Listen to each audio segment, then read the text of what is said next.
Good morning, dear students. My name is Ferhan Mazher. Today we are studying Cambridge IGCSE Physics. This is extended physics. The code of the subject is 0625. Today we have set our hearts to solve a paper 2. This is a multiple choice paper.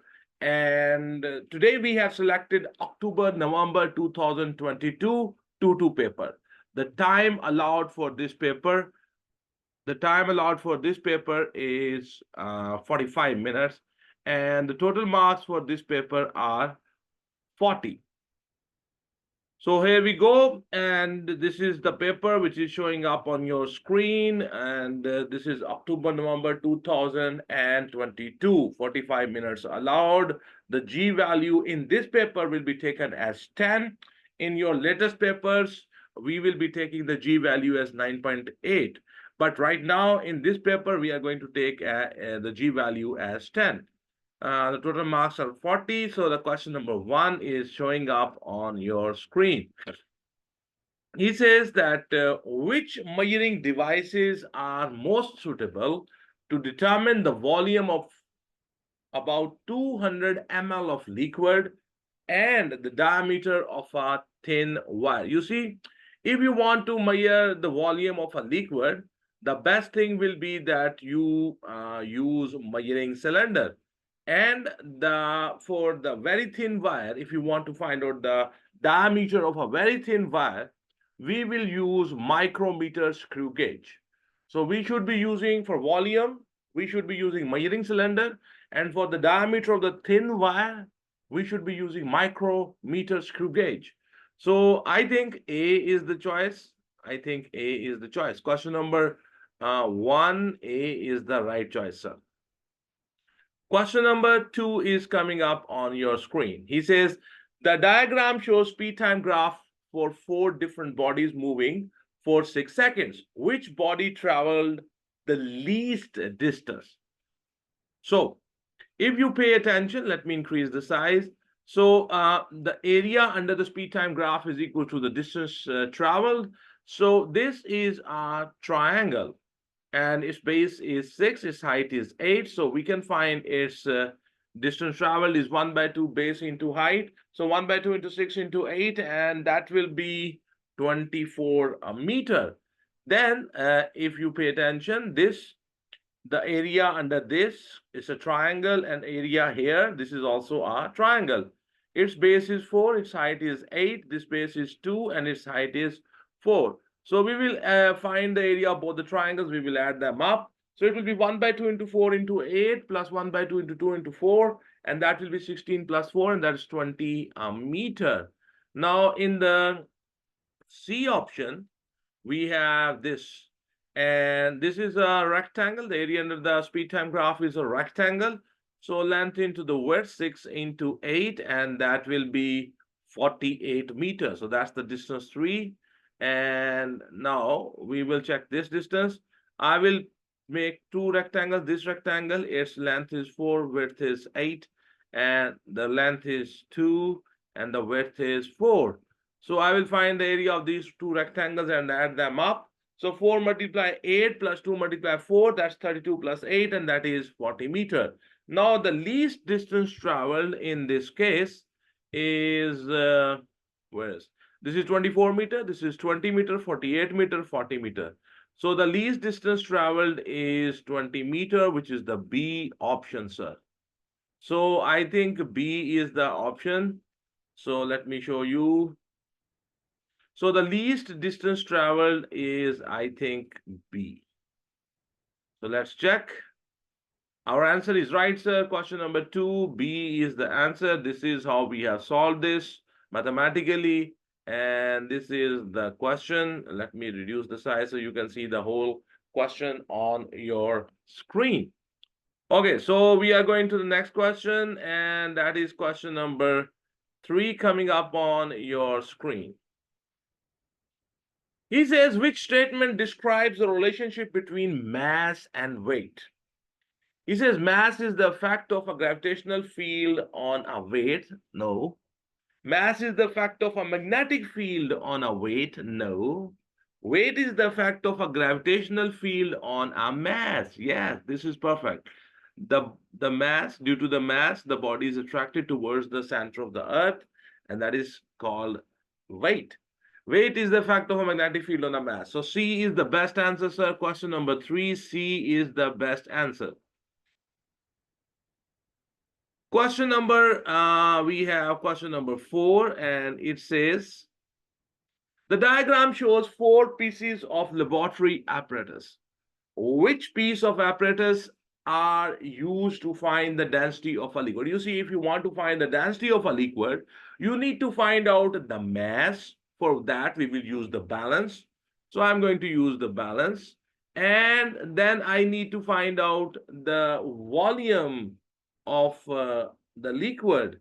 For finding the volume of the liquid, we will use measuring cylinder. So you need 2 things. One is the balance and the measuring cylinder. So from the balance, I will find the mass. From the measuring cylinder, I will find the volume. Then I will use the formula. Density is equals to mass divided by volume. So B is the right choice. Question number 4, B is the right choice, sir. Okay, so on your screen, question number 5 is showing up. He says, question number 5, the diagram shows a meter rule MN on the 2 sports, P and Q. 2 loads are placed on the rule as shown. The rule rests steadily on the sports. Which row is correct? Okay, he says the total momentum about the M. So if I suppose this is my pivot, then there is a reaction here.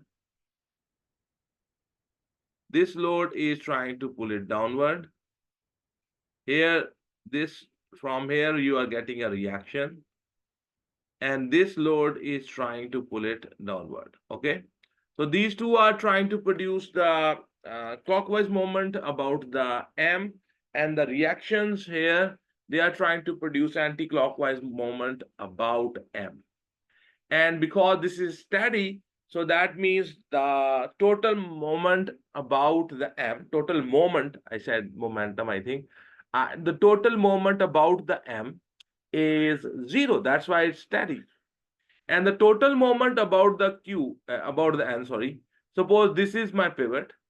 Then these two forces are trying to produce a clockwise moment. These two loads, they are trying to produce an anti-clockwise moment about N.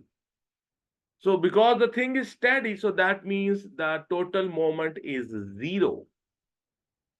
So I think the total moment about the M is 0, and the total moment about the N is also 0. So we think D is the choice, sir.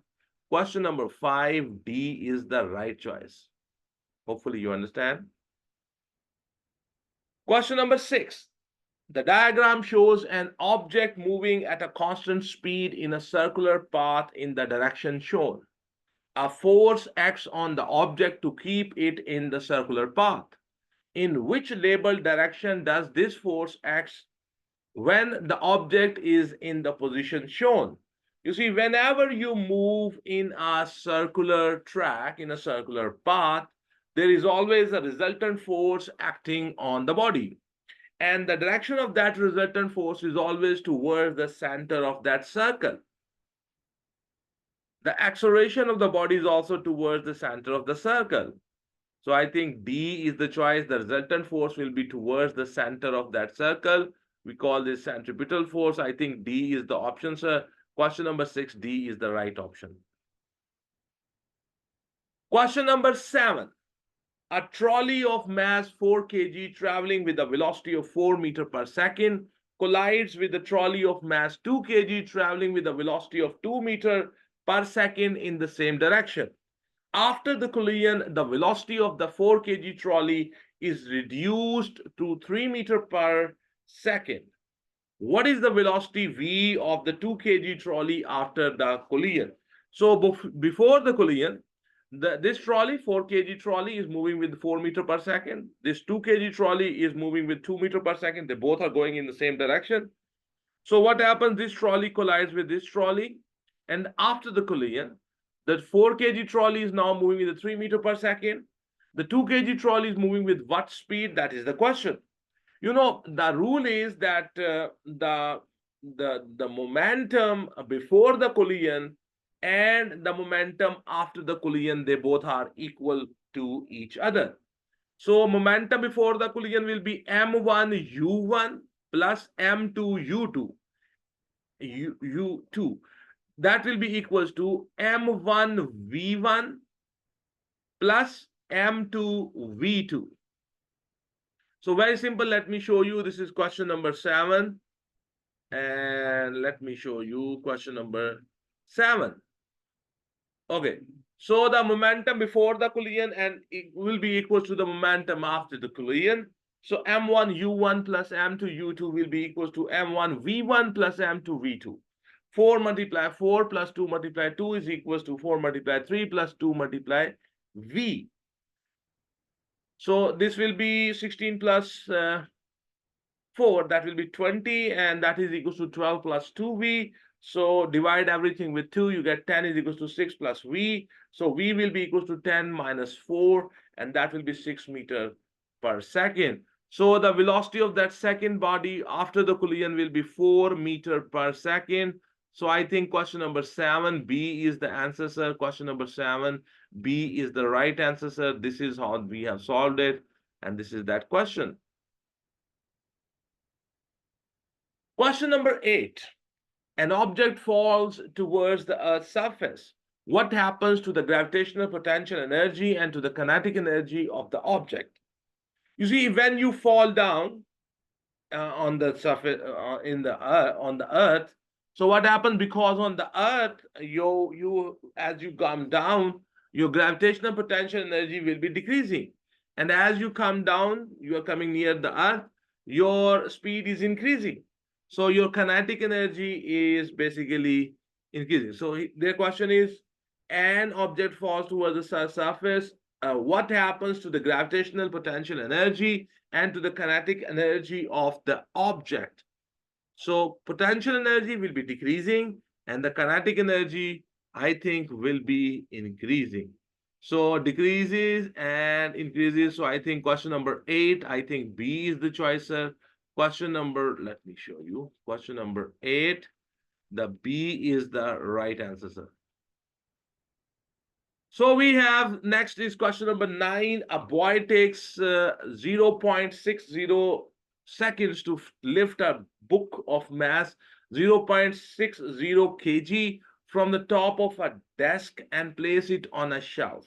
The top of the desk is 0.80 meter above the floor and the shelf is 1.7 meter above the floor. The gravitational field strength is 10 Newton per kg. Which power does the boy develops? Okay, so basically the book has moved this much height. So first of all, I need to know how much is this height which the book has gained. So that will be 1.7 minus 0.8, and that will be 0.9 meter. Now, how much is the work done? Work done will be equals to the gain in the gravitational potential energy, and that will be mgh. And then I can tell the power. The power is the work done divided by the time. So the height gained by that book is 1.7 minus 0.8, and that will be 0.9 meter. The work done is gained in the gravitational potential energy by that book. So the mgh. So 0.60 multiply 10 multiply 0.9, and that will be 5.4 joule. Now, this much work that is done in the 0.60 seconds. So the power is work done divided by time. So it will be 5.4 joules divided by 0.60 seconds, and that will be 9 watt. So the power developed is 9 watt. So I think C is the option, sir. Let's check. C is the question number 9. C is the right option, sir. This is how this is done. And this is that question. So question number 10. A mass is lifted from rest on the ground to Y. There is no air resistance. This condition is important. He is saying that there is no air resistance. Okay, so the P is the increase in the gravitational energy of the mass. Q is the kinetic energy of the mass at the Y, which expression is equals to the mechanical work done on the mass. When you moved it up, so some work is done. So you know the work done, there are a lot of formulae for the work done, but one is the change in its energy. Work done is equal to the change in the energy. So here the work done will be equals to the gain in the potential energy plus the gain in the kinetic energy. Gain in the potential energy is P and the gain in the kinetic energy is Q. So the work done, the mechanical work done is the gain in the potential energy plus the gain in the kinetic energy. So it will be P plus Q. So I think A is the choice, sir. Question number 10. A is the right choice. I hope you understand that the work done is not only work done. Sometimes people, my students remember the work done is force multiply the distance traveled in the direction of the force. But remember, the work done is equals to the change in the energy. Okay, so question number 10, we are done with this. Question number 11, the diagram shows a tank containing seawater. The density of the seawater is 1020 kg per meter cube. What is the pressure at the point P relative to the atmospheric pressure? So the pressure here at the point P is the pressure due to the seawater plus the atmospheric pressure. So I will calculate how much is the pressure here. The formula is very simple. You remember that rho and G and H. And H here means the depth of the water above the point of observation. And G means the gravitational field strength, whose value we will take in this paper as 10 meter per second square. And or you can say 10 Newton per kg. And the rho here means the density. The density of that water is given. Then at the P, this will be the pressure due to the water, the seawater. And once you calculate that, then the pressure, total pressure at the point P will be this much pressure above the atmospheric pressure, because the atmospheric pressure is also acting there. Okay, so let's check. I have done this on the paper. So here we go. So the depth of the water above the P, the depth of the water above the P is this one. And that depth will be, remember, that will be 8 minus 0.6. Their units must be consistent. This is in meters, this is in centimeter. So I will convert 60 centimeter into meters. I will divide it with the 100. So 60 centimeter in the meters will be 0.6 meter. So the height, the depth of the water above the point P is 8 minus 0.6, and that is 7.4 meter. Now the pressure due to the seawater will be rho GH, where rho is the density, which is 1020 kg per meter cube. The G value is 10 Newton per kg, and the H here is 7.4 meter. When you do this calculation, it is 75,480 Pascal. So when you round it off, it's approximately 75,000 Pascal. So the total pressure of the liquid will be 75,000 Pascal above the atmospheric pressure. 75,000 above the atmospheric pressure. So I think C is the answer. Question number 11, C is the right answer, sir. This is how we have solved it. This is the answer, sir. C is the answer. So you can see question number 11, C is the right answer, sir. Now, on your screen, question number 12 is showing up. The pressure of a fixed mass of gas in a cylinder is measured. The volume of the gas in the cylinder is slowly decreased. So the volume of the gas is basically decreasing. The temperature of the gas does not change. So the temperature is not changing.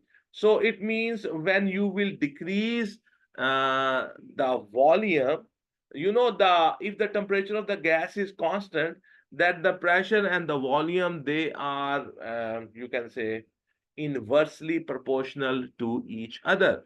And so that means if you will decrease the volume, the pressure will increase. He says, which graph shows how the pressure of the gas changes during this process? In this process, we are decreasing the volume of the gas. So we think that when you will decrease the volume of the gas, the pressure of the gas is supposed to increase.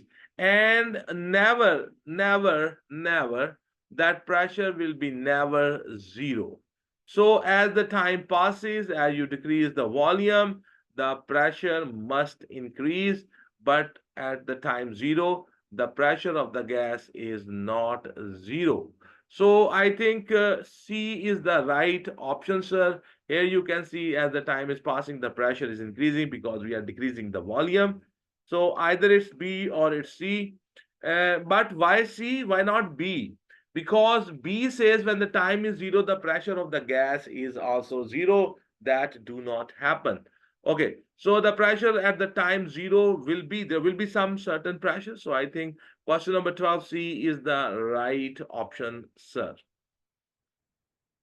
So on your screen, question number 13 is showing up. Wet clothes are hanging outside to dry. What are the best conditions for the clothes to dry most quickly? Wind, if there is the high speed wind is blowing, then the clothes will dry very quickly because the rate of evaporation will increase and the temperature should be high. So wind speed, it should be high and the temperature should be high. So I think question number 13A is the answer, a very simple and straightforward MCQ. Okay, question number 14 on your screen. Which change in the design of a liquid in glass thermometer makes it more sensitive? Makes it more sensitive. A larger liquid reservoir. Okay, so when you have a larger liquid reservoir, that means you will be putting more liquid in it. The more the volume of the liquid, the more will be expansion in the liquid for the same temperature rise. So what happens means that when you increase the amount of the liquid in the thermometer, it becomes more sensitive. So A can be an answer. A longer tube, no, that is not, it is not going to make the thermometer more sensitive. A smaller liquid reservoir, it will make it less sensitive. A wider tube, it will also make it less sensitive. So I think A is the best answer, sir. A larger liquid reservoir, which means the larger amount of the. So 14A is the right answer, sir. The larger the amount of the liquid in the thermometer, the more it becomes sensitive because the larger amount of the liquid will have more expansion for the same temperature rise, for every degree centigrade rise in the temperature. Question number 15. A scientist is determining the specific latent heat of vaporization. So what they are trying to find out, specific latent heat of vaporization of a liquid. He puts the liquid in a vacuum flask and heats it with 100-watt heater. Okay, the power of the heater is 100 watt. The mass of the liquid in the vacuum flask when it starts to boil is 300 gram. So there was 300 gram mass of the liquid. He continues to heat the liquid for a further 12 minutes, after which the mass of the remaining liquid is only 100 gram. So where the 200 gram mass of the liquid has gone, that has converted into steam and that has gone into the air. What is the specific latent heat of the vaporization of the liquid? First of all, because the power of the heater is given 100 watt and it has when the water started boiling, it has been working for 12 minutes after that. So in 12 minutes, how much heat will be provided, that we can calculate. That is the power multiply the time. So 100 watt multiply 12 minutes. We do not take time in minutes. We will take the time in seconds. So 12 multiply 60. So 100 multiply 12 multiply 60, and that will be 72,000 joule. So during this what you say, boiling, the 72,000 joule of energy is transferred in 12 minutes. You know, heat is equals to ml. We use this formula when the state is changing at its state change temperature. So heat is equals to ml. So 72,000 equals to, the mass is 200 gram, and the L is the specific latent heat of vaporization. So the L will be equals to 72,000 joules divided by 200 gram. So that will be 360 joules per gram. But if you look at the options given, the options given are joule per kg, joule per kg. So, but my answer is joule per gram. To convert into kg, I will multiply it with 1000. So 360 multiply 1000. Now my unit will become joule per kg. Before it was joule per gram. So this will become 360,000 joule per kg. So this is the specific latent heat of vaporization. So let's check. Do we have that answer? 3, 6, and 4 zeros, joules per kg. I think D is the right option, sir.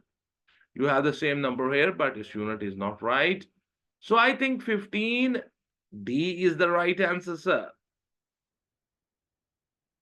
Question number 16, question number 15. That was question number 15. Let's check the marking scheme again. Yes, D is the right answer. Now we are on the question number 16. He says, which piece of equipment is designed to produce a type of electromagnetic wave? Electric fire, yes. From the electric fire, the infrared rays are given out. So I think the electromagnetic wave is produced by the electric fire. Electric generator do not produce any kind of electromagnetic wave. Electric motor do not produce any kind of electromagnetic wave. Electromagnet do not produce any kind of electromagnetic wave. Electric fire, yes, that produces infrared rays, electromagnetic waves. Okay. So I think question number 16, A is the answer, sir. That is right answer. So question number 17. A sound wave travels from air into water. So it's entering from air into water. In the air, the speed of the sound is slow. In the water, the speed of the sound is more. Which law describe what happens to the frequency and the wavelength of the wave?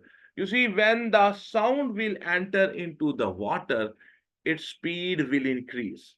When the speed increases, the wavelength also increases, but the frequency do not change. So frequency remains the same, but the wavelength will increase, because whenever the speed increases, the wavelength also increasing in the same, because the frequency is constant. What is the reason? In the same time, the body covers more distance. So I think 17, D is the option, sir. Question number 17, D is the option. So here we have question number 18. The diagram shows the plane water waves in a ripple tank passing through a gap between two barriers and spreading out. So these are the straight wave fronts. After passing through this barrier, they have converted into semicircular. So what name is given to this effect? This effect is called diffraction of the wave. So this is a choice. Question number 18, A is the choice, sir. And that is right choice. Question number 18, A is the choice. Question number 19 is showing up on your screen. He says a ray of light travels from air into a material as shown. What is the refractive index of the material? You see, this is my angle of the incidence. And this angle of incidence will be, this total angle is 90. And 90 minus 40, so it will be 50. So the angle of incidence is how much? 50 degree. This is the angle of refraction. You know the refractive index, that is equals to the N is equals to the sine I divided by the sine R. So in the question number 19, the I is equals to 90 minus 40, that's 50 degrees. So R is equals to 27 degrees. And N is equals to sine I by sine R. So it's sine 50 divided by sine 27. And that will be 1.687. When you round it off, it is 1.7. So the refractive index is 1.7. So I think C is the option, sir. Question number 19, C is the right option, sir. This is how this is done, and this is the question. Here we have question number 20. The diagram shows an object in front of a plane mirror. At which label position is the image of the object formed?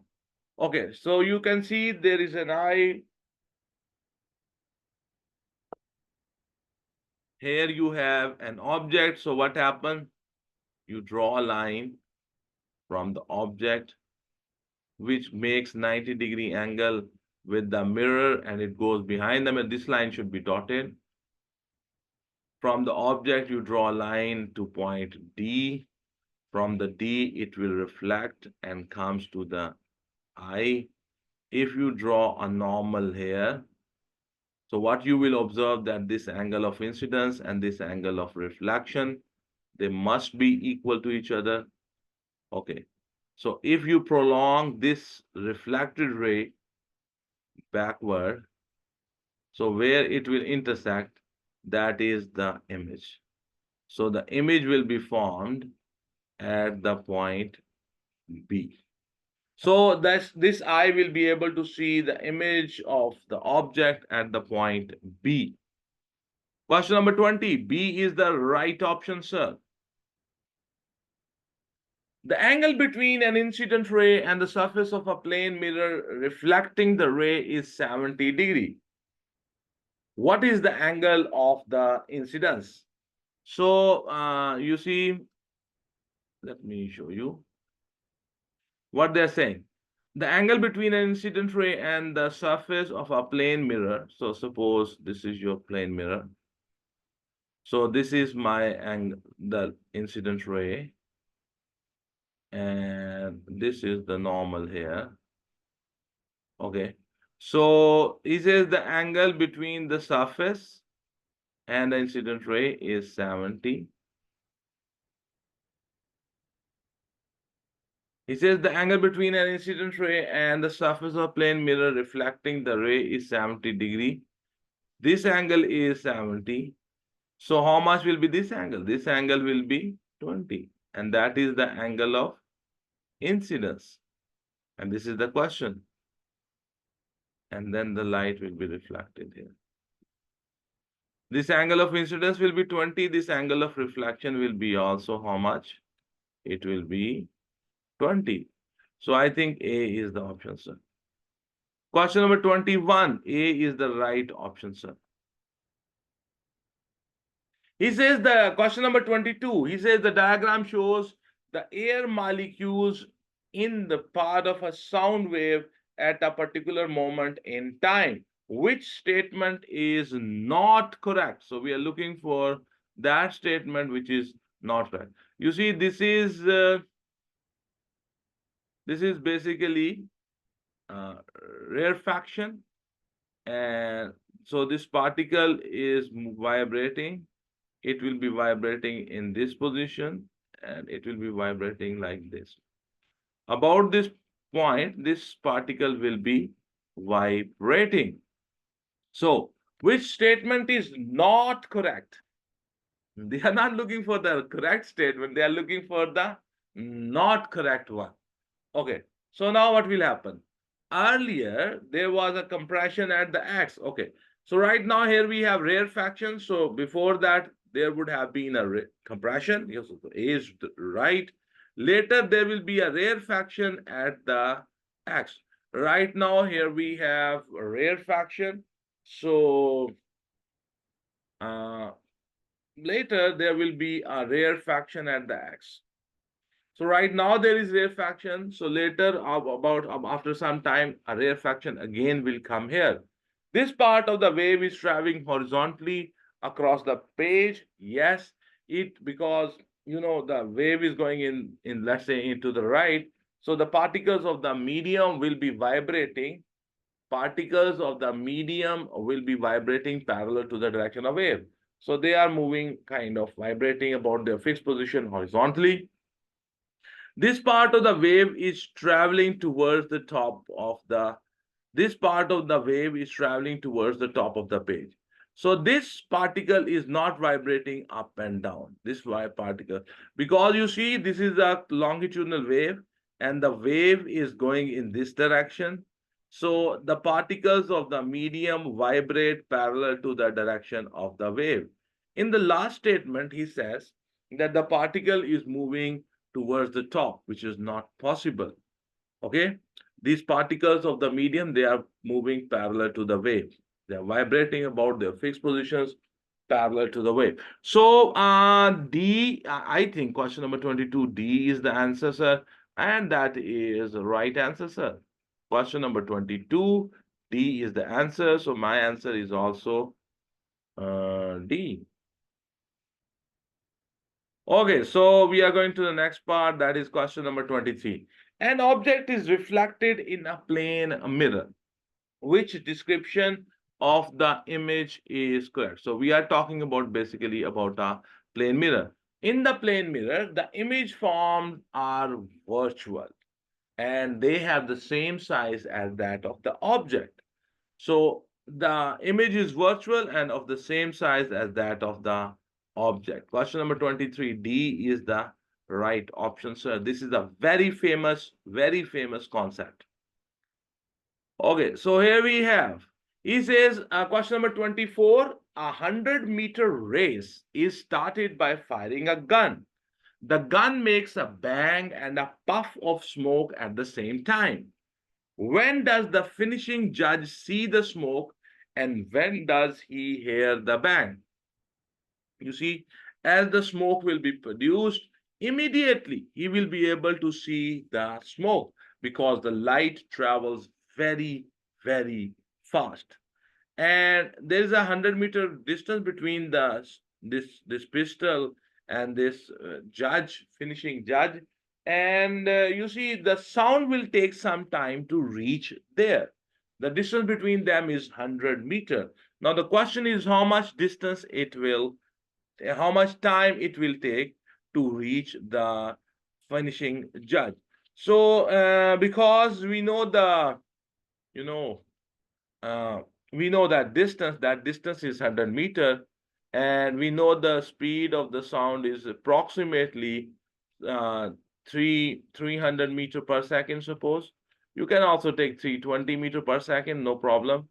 And the answer will be 0.3 and 3 and 3.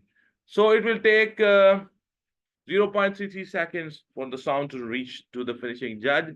So I think almost immediately see the smoke, almost immediately, because the speed of the light is very fast. And about here's the bang after about 0.3 seconds, sorry. And that is B option, sir. Question number 24, B is the right option, sir. Here we have on your screen question number showing up, question number 25. Two magnets X and Y are placed end to end on a bench. The diagram shows the magnetic field pattern between the poles of the magnet. So that means this is a north, because from here the magnetic lines are going out and here the magnetic lines are entering. So that means this is south. So these are two opposite poles of the bar magnets. So which row shows the direction of the forces exerted on the X and on the Y by the magnetic field? So this magnetic field will be applying a force in this way, and here a force will be applied on this way. So both of them will be basically attracting each other. So the force on the X and the force on the Y. So I think B looks the good option to me. This shows attraction. Okay. So question number 25, B is the answer, sir, which is the right answer, sir. So this is how we have solved it. Okay. Now we are on the question number 26. The diagram shows a circuit used to control the potential difference across a lamp. The variable resistor is adjusted until the potential difference across the lamp is 6 volt. The current in the lamp is 0.5 ampere.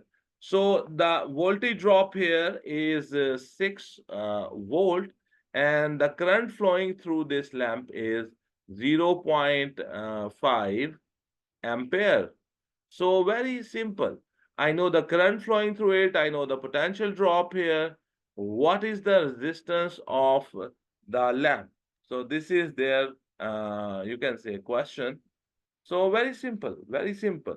You know, V is equals to IR. V is equals to IR. So R will be equals to V divided by I. So it will be 6 divided by 0.5. That is 12 ohm. So the resistance will be 12 ohm. So I think D is the right option, sir.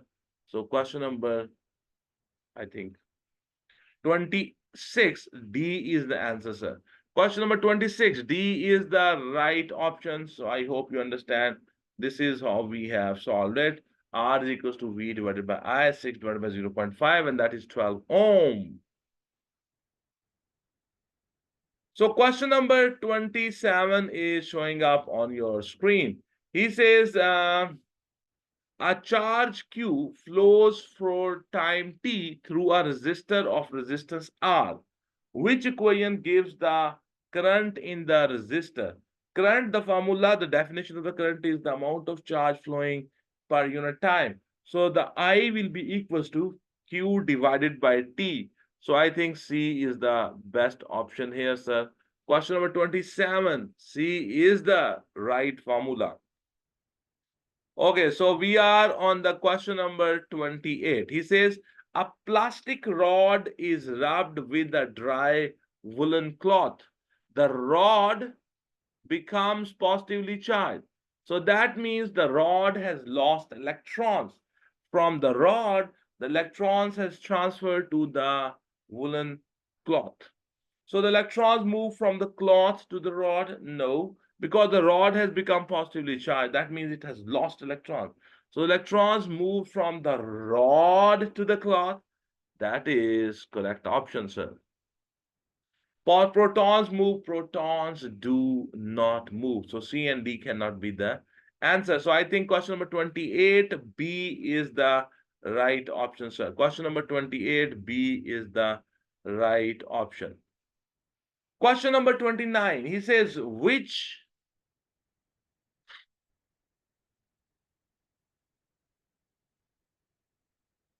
okay, so question number 29, he says, which diagram shows a graph of current against voltage for a filament lamp? You see, for filament lamp, the current is represented here on the y-axis and the voltage is represented here on the x-axis.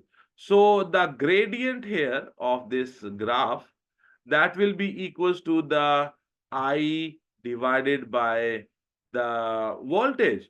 So the gradient here, that is equals to I divided by V. So that is I by V. Let me make the I like a I. Okay. So I divided by V. So that is equals to the reciprocal of the resistance. So that is equals to 1 by R. So what, as you will increase the voltage, the resistance of the filament lamp increases. But here the gradient represents the reciprocal of the resistance.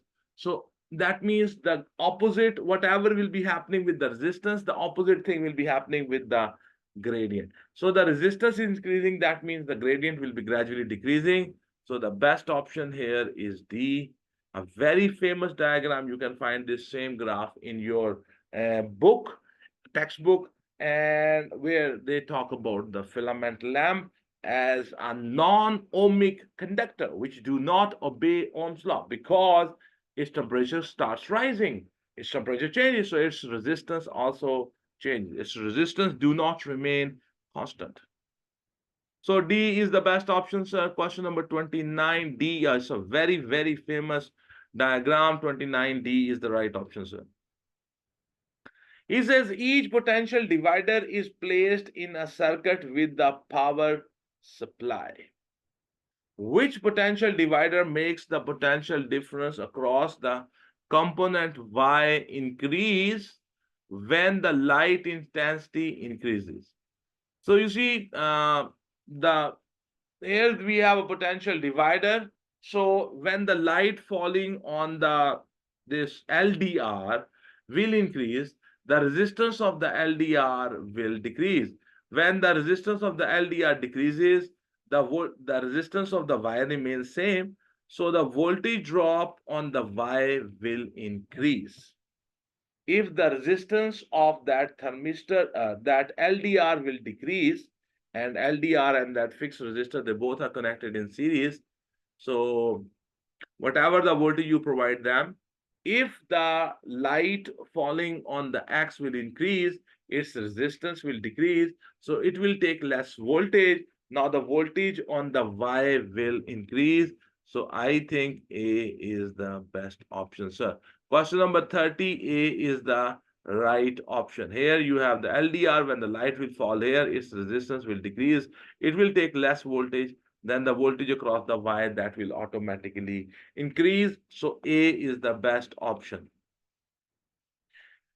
Question number 31. The diagram 1 is a circuit diagram showing an AC power supply connected to 4 diodes and a resistor. The diagram 2 shows the output voltage for the power supply. So here the power supply is alternating. So you see, when the current will flow in this way, suppose, so this diode will let the current flow through it. It will pass from here. When it will try to go from here, this diode will be backward biased and it will not let the current flow. So the current will be flowing in this way. And from here, the current will go back. Okay. So then what will happen? When the direction of the current will change, let me change the color so that it becomes easy. Okay, now the current will come from here. Here the current cannot go in this direction because there is a diode and its arrow is opposite to my current. So it will not let the current, so the current will go in this way. From here, the current will come here. And then the current will come here. And it will go in this way. Okay. So from here, then the current will go from here, here, and from here, it will go backward. So you see, this resistor is getting the current in the same direction throughout this time. Okay. So their question is, which graph correctly shows the voltage time curve across the resistor R? So you see, the resistor R is getting all the time current in the same direction. So I think B is the option, sir. Question number 31. B is the right option, sir. Question number, we have 32. In the question number 32, he says, which diagram shows the circuit symbol for a fuse? This is the symbol for fuse. So I think D is the option, sir. Question number 32, D is the option. This is just pure test of your memory. So now this question is a little bit thing. Okay, it says the diagram presents an alarm system using a logic gate. So here one input is the temperature sensor, the other one is the smoke sensor. Here you have some kind of logic gate, and here you have siren. The data for the system is shown. When the temperature sensor is cold, it is 0. When the temperature sensor feels hot, it is 1.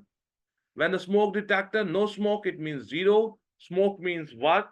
Siren, when the 0, that means no siren. And when the value is 1, that means the siren will start producing the sound. So okay, so the logic gate, it because it's a smoke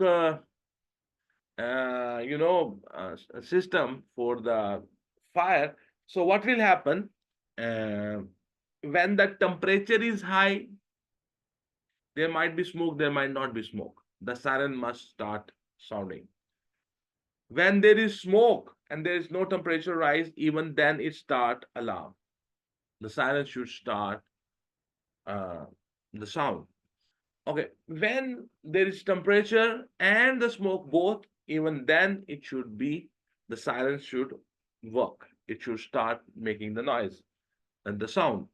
And when there is no smoke, there is no high temperature, then the siren should remain quiet. There should be no sound. So now I will make its truth table. Look at here. I have made the truth table. So what I am going to do is, so temperature 0, smoke 0 means no hot, no smoke. The siren should be quiet. And when there is temperature high, but there is no smoke, the siren should start sounding.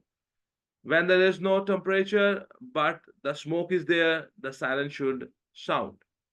When the temperature is high, the smoke is there, the siren should be producing sound.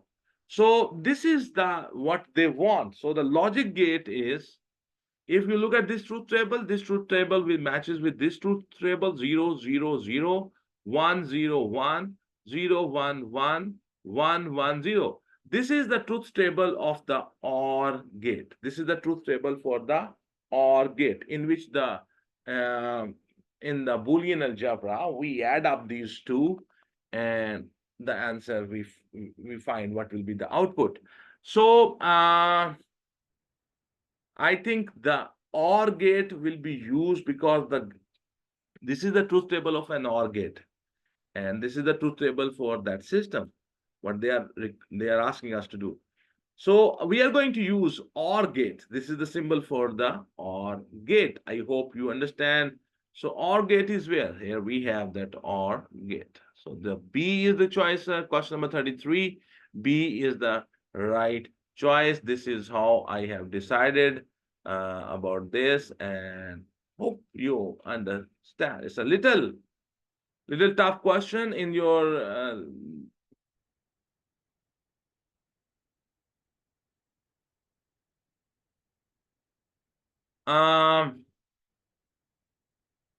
question number 34. 4 small compasses are placed around a solenoid. A current is now switched on in the solenoid, which diagram shows possible new directions of the compass needle. Okay, so okay, now because this is become electromagnet, so from, let's say, from here, so you see one of the ends must be a north pole and one of the ends must be a south pole. In the south pole, the magnetic lines must be going in, but if here is the north pole, from here the magnetic line should be going out. If this is the south pole, the magnetic lines going in, from here the magnetic lines must be going out. So this is wrong diagram. So let's say this is the south pole. Okay, that is good. The magnetic lines are going in from here. Suppose this is the north. So the magnetic lines are going out. But from here, the magnetic lines go like this. So this magnetic compass must be pointing towards the left. And this magnetic compass should also be pointing towards the left. Because you see, the magnetic lines always, the magnetic compass needle always align itself with the magnetic lines in that area. So B is also wrong. Okay, now if you look at here, okay, suppose this is the north. Okay, so we accept that this is the north, this is the south. Okay, these two compasses are correct. The magnetic lines will be going in this way. So this magnetic compass is wrong. Okay, so C cannot be the choice. This magnetic compass is right. Okay, but this one is wrong. Okay, so suppose this is the south because the magnetic lines is going in. Suppose this is the north. From here, the magnetic lines are coming out. So the magnetic lines will go like this. So this needle is also good. And from here, the magnetic lines will go like this. And so this compass is also good. Their magnetic pointers, their pointers are pointing in the right direction. So the best answer here is the D answer, sir. Question number, so we were talking about which question? 34. So question number 34, I think D is the option, sir. Question number 34, D is the right option, sir. Okay, so then we have question number 35 coming up on your screen. Let me show you those diagrams. This was the A diagram. Okay. Sorry. And how we can move, I don't know. Okay. And this is your B diagram.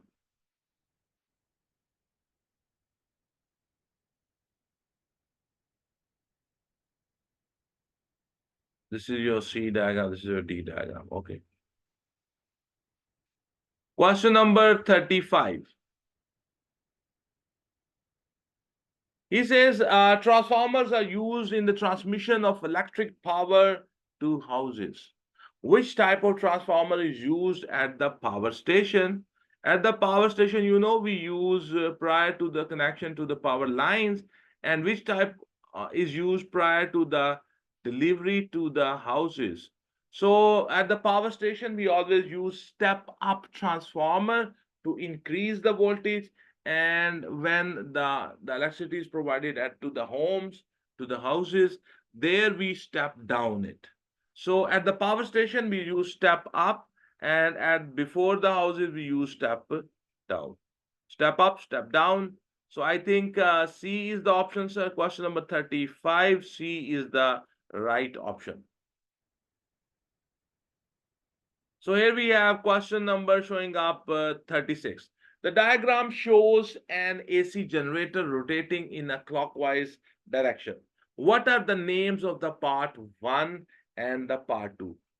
Part 1 is called the carbon brush, and the part 2 is called the slip ring. Slip ring. Okay. So part 1 is the carbon brush, and the part 2 is the slip ring. So simply question number 36, A is the option. Question number 36, A is the right option, sir. Okay, then we have question number next 37, and he says, in the question number 37, he says, a thin metal foil is placed in a vacuum. Alpha particles are fired at the foil, and most go straight through. A very small proportion of the alpha particles are deflected through large angles. What does this provide evidence for? This is the Geiger-Myerson experiment. Okay, so what happens in this? What they found, that most of the atom is an empty space, and there is a very small nucleus. All the mass of the atom is in that nucleus, in that small area, and the nucleus is positively charged. Alpha particles are very small. There are negative electrons in each atom. No, this is not their conclusion. There is a tiny nucleus in each atom. This is right statement. There are neutrons in each atom. No, they found that the nucleus is very small. Rest of the atom is empty space. That's why most of the alpha particles went straight without deflection. So 37, that's C is the choice, sir.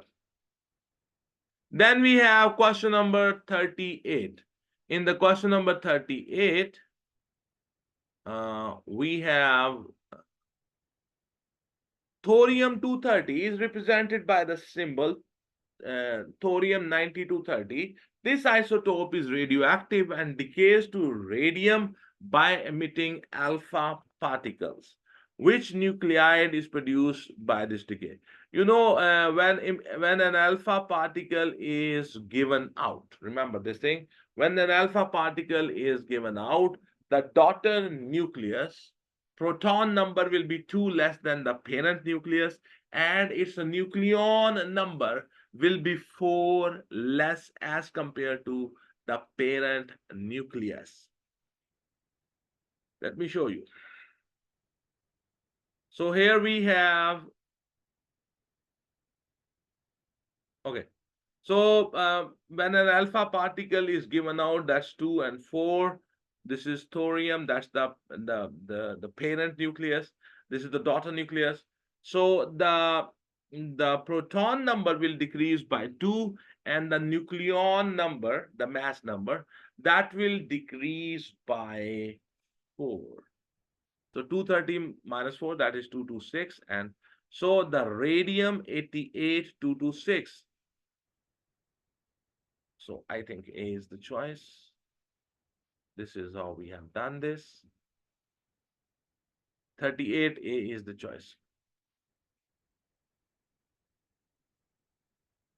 Question number 39. The diagram shows a piece of apparatus used to determine the nature of the emission from a radioactive source. The absorbers can be raised out of or lowered into the path of the radiation. You remember these absorbers: paper, a thin aluminum foil, and that lead sheet. Okay, the absorbers can be raised out or lowered into the path of the radiation from the source to the detector. The apparatus is evacuated. Okay, so there is no air here. The table gives a set of results for a particular radioactive source. So when there is no absorber in use, the count rate is 350. When you put a thin paper between the detector and the radioactive source, the reading do not change. It remains 350. That means there is no alpha particles, because the alpha particles can be stopped with a paper. Because there has been no change in the reading, that means there are no alpha particles. Then when you put aluminum foil, the reading dropped from 350 to 180. That means that there is beta particles, but because the beta particles cannot pass through the aluminum foil. Then when you put lead, 1 centimeter thick lead sheet, the reading dropped to 223. That means there are some gamma rays there. So when some of them have passed through the aluminum, that also shows that there are gamma rays. So I think beta and gamma rays are there. So what are the options? What do the options we have? This is beta and gamma. There are no alpha rays there. So I think 39C is the right option, sir. 39C is the right option. So we are going to the next part, and that is question number 40 on coming on screen. A very good question here, a very conceptual thing. The graph shows the measured count rate of the radiation from a source containing a radioactive isotope. The detector is in the laboratory with no shielding from the background radiation. What is the measured count rate after a time of 1/2 life? Okay, you see, the count rate here has become, it's no more decreasing. So that means this is the background. The Y is the background. What is the reading here? X. So first of all, I will, from the X, I will subtract the background. And that gives me the reading due to the sample, purely due to the sample. Then after 1/2 life, this reading will become half. So what will be the count rate coming on the machine? You will add in this reading again the background reading, because your machine will be counting the background as well. So I will add a Y in it. So what will happen?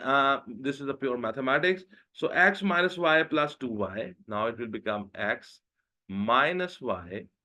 I have taken the LCM plus 2 y.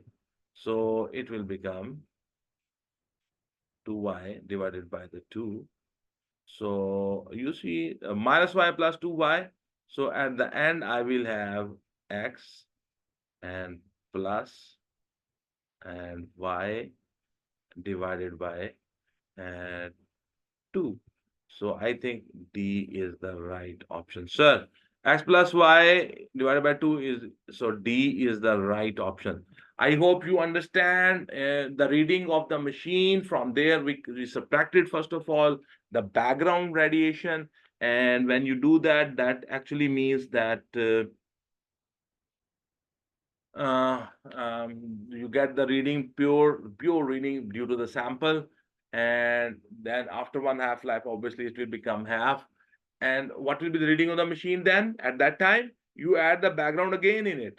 So x minus y divided by 2 plus y. So take the LCM. So x minus y plus 2y divided by 2, x plus y, whole thing divided by 2. So this is a little challenging question because it involves mathematics, it involves concept.